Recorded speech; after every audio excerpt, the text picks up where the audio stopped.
Hello दोस्तों, स्वागत है आपका अपने यूट्यूब चैनल स्टडी विद अंकित में। पिछली वीडियो में हम लोगों ने बात की थी रॉबर्ट जूलियस ओपेनहाइमर के बारे में। आज हम लोग बात करेंगे father of the nation Mahatma Gandhi के बारे में कि कैसे वे करमचंद मोहनदास गांधी से महात्मा गांधी बने और उनका सफ़र कैसा रहा। गांधी जी के पिताजी का नाम करमचंद गांधी था। गांधी जी अपने पिताजी की चौथी पत्नी के सबसे छोटे बेटे थे।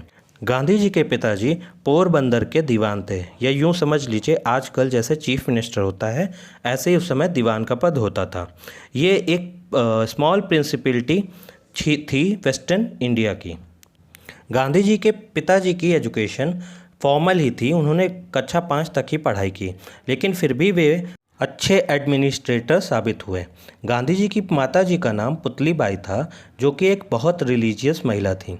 उन्हें ज्वेलरी या फिर किसी कीमती सामानों से उतना प्यार नहीं था जितना उन्हें अपने रिलीजन या रिलीजियस कार्यों से था। उनका सारा जो समय है वो घर और मंदिर के बीच में जाता था, और जो बचा हुआ समय था वो परिवार में अगर कोई बीमार पड़ गया तो उसकी सेवा के लिए जाता था।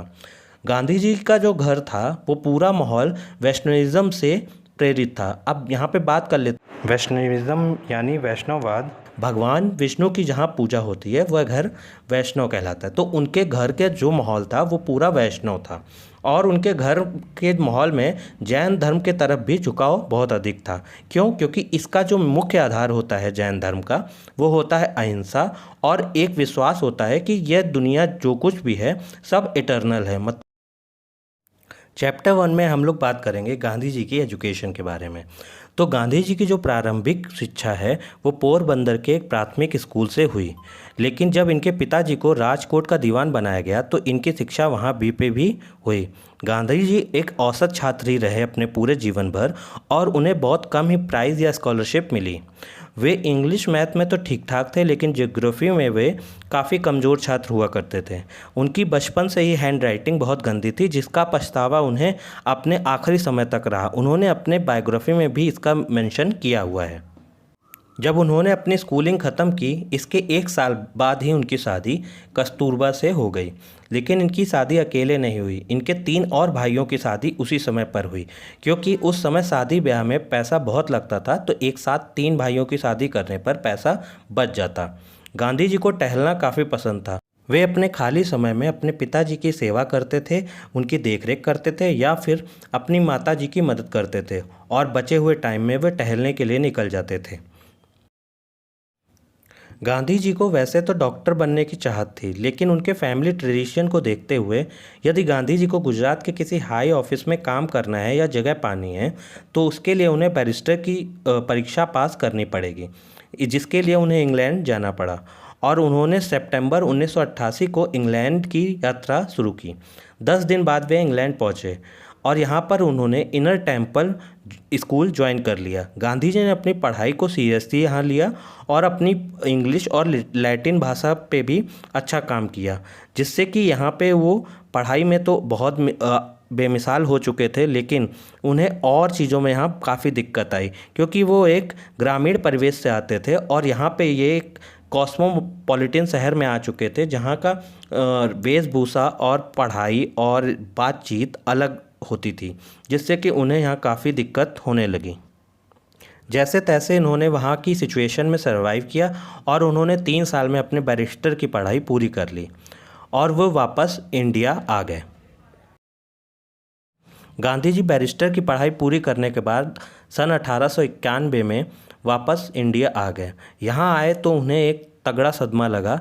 उनकी माताजी का देहावसान हो चुका था, और उन्होंने यह भी पाया कि बैरिस्टर की डिग्री से यहाँ उनका करियर उनका सुनहरा बहुत होने वाला नहीं है, और यहाँ उसकी कोई गारंटी भी नहीं थी। यहाँ लीगल प्रोफेशन अब बहुत ज़्यादा क्राउडेड हो चुका था। उन्होंने बॉम्बे कोर्ट में प्रैक्टिस शुरू कर दी, और पार्ट टाइम में टीचर की जॉब भी बॉम्बे हाई स्कूल में किया करते थे। कुछ समय वहाँ पे उन्होंने काम किया, लेकिन बाद में वे राजकोट लौटकर आ गए, और यहाँ पे वे पिटीशन और लिटिगेंट ड्राफ्ट करने लगे। 1893 में उन्होंने 1 साल का कॉन्ट्रैक्ट इंडियन फर्म से मिला, जो कि नेटल साउथ अफ्रीका में था, और वो साउथ अफ्रीका जाने के लिए तैयार हो गए। साउथ अफ्रीका आते ही इन्हें बहुत सारी अपॉर्चुनिटीज़ तो मिली, लेकिन नए नए चैलेंजेस भी मिलने लगे। ये भी एक इंग्लैंड की बसाई हुई ही कॉलोनी थी, तो यहाँ पे कई सारे इंडियंस भी रहते थे और यहाँ पे रेशियल डिस्क्रिमिनेशन बहुत अधिक था। एक बार गांधी जी प्रिटोरिया शहर के लिए जब फर्स्ट क्लास से रवाना हुए, तो उस समय जब वे ट्रैवल कर रहे थे तो उन्हें बिना किसी वजह को बताए हुए फर्स्ट क्लास रेलवे कंपार्टमेंट से बाहर कर दिया गया, जिससे वो अपनी बची हुई जर्नी जनरल डिब्बे में नीचे बैठकर कर रहे थे। तभी उनकी पिटाई भी हो गई एक यूरोपियन पैसेंजर के द्वारा, और ये सब उनके लिए बिल्कुल शॉकिंग था और नया भी था। और उन्होंने पाया कि ये सब उनके लिए इसलिए हो रहा है क्योंकि वो इंडियन है, साथ में उनका कलर भी ब्लैक है। ये सब ह्यूमिलेशन को देखते हुए और इंडियंस पे हो रहे अत्याचार को देखते हुए गांधी जी ने अपना पहला आंदोलन साउथ अफ्रीका में स्टार्ट किया, जिसका नाम उन्होंने फिनिक्स फार्म आंदोलन रखा। यहीं पे हम गांधी जी की रिलीजियस बिलीफ की भी बात करेंगे। गांधी जी बचपन से ही अपनी माता जी को देखते हुए रिलीजन की तरफ झुकाव रखते थे, पर साउथ अफ्रीका आने के बाद फिर थोड़ी से ज़्यादा धार्मिक प्रवृत्ति उनकी हो चुकी थी। उन्हें यहाँ धर्म की ज़्यादा प्रेरणा मिल रही थी। उनके बहुत सारे जो क्रिश्चियन दोस्त थे वो उनको क्रिश्चियनिटी में अपनाने के लिए प्रेरित भी करते थे, लेकिन गांधी जी कभी भी क्रिश्चियन नहीं बने। उन्होंने लियो टॉलस्टॉय के बहुत ज़्यादा फैसिनेटिंग वर्क पढ़े जो क्रिश्चियन पे आधारित थे, और उन्होंने कुरान का ट्रांसलेशन भी पढ़ा।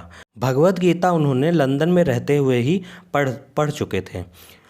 ये एक यंग जैन फिलोसोफर श्रीमद राजचंद्र से बहुत ज़्यादा प्रभावित थे और इन्हें वो अपना स्पिरिचुअल मेंटर भी मानते थे।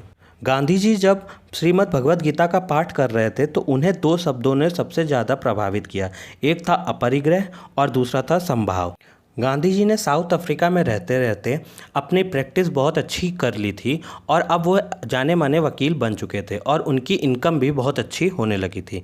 लेकिन धीरे धीरे जब उन्होंने कई सारे अलग अलग महानुभावों को पढ़ा तो उनके अंदर भी धीरे धीरे पॉलिटिकल और रिलीजियस भावना जागृत होने लगी और वे अपने देश के बारे में भी सोचने लगे और उसके लिए कुछ करने के बारे में सोचने लगे।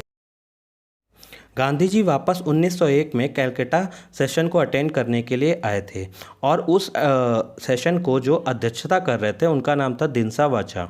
ओके, अब यहाँ पे एक बात समझने की ज़रूरत ये भी है कि गांधी जी जो अटेंड करने आए थे सेशन, तो उनको बुलाया नहीं गया था, वे खुद से आए थे। उसी समय फिरोज शाह मेहता, जो कि बॉम्बे में एक बहुत बड़ा नाम था, वो बहुत बड़े वकील भी थे और बहुत फेमस वकील थे और गांधी जी के आइडियल भी थे। वो उसी समय गांधी जी फिरोज शाह मेहता से भी मिले और उन्हें दक्षिण अफ्रीका में भारतीय लोगों के साथ हो रहे दुर्व्यवहार के बारे में बताया और कहा कि मैं इसके बारे में बोलना चाहता हूँ। उस समय फिरोज शाह मेहता जब अपना कोई भी सेशन बुलाते थे तो वहाँ पे सुनने वालों की भीड़ लग जाती थी और उस समय उन्होंने एक सेशन भी बुलाया था जिसमें उन्होंने गांधी जी को बोलने का मौका दिया। लेकिन गांधी जी उस समय तक बोलने की कला में निपुण नहीं थे और उनको बोलने का जो समय मिला वो बिल्कुल अंतिम में मिला, जिससे कि वे अपनी जो वक्तव्य है उसमें प्रभाव नहीं डाल सके और लोगों पर इस पर प्रभाव नहीं पड़ा, जिससे कि वह थोड़ा दुखी भी हुए। इस वक्तव्य को देने के बाद गांधी जी दोबारा साउथ अफ्रीका चले गए। आज के लिए हम सिर्फ इतना ही रखते हैं। अब नेक्स्ट वीडियो में हम लोग बात करेंगे गांधी जी कब साउथ अफ्रीका से वापस आए और उनका क्या रोल रहा है इंडियन फ्रीडम मूवमेंट में और उन्होंने कैसे और कब कौन कौन से आंदोलनों का संचालन भी किया है। मेरा नाम है अंकित, आपने सुना आज महात्मा गांधी का फर्स्ट पार्ट। आज का वीडियो आपको कैसे लगा तो कमेंट बॉक्स में ज़रूर बताइएगा और मेरे वीडियो को लाइक कर दीजिएगा और शेयर करना मत भूलिएगा और चैनल को सब्सक्राइब भी कर लीजिए, जिससे आपको यहाँ पे ऐसे ही कंटेंट प्रोवाइड मैं कराता रहूँगा और आपको टाइम टू टाइम मिलता रहे। धन्यवाद।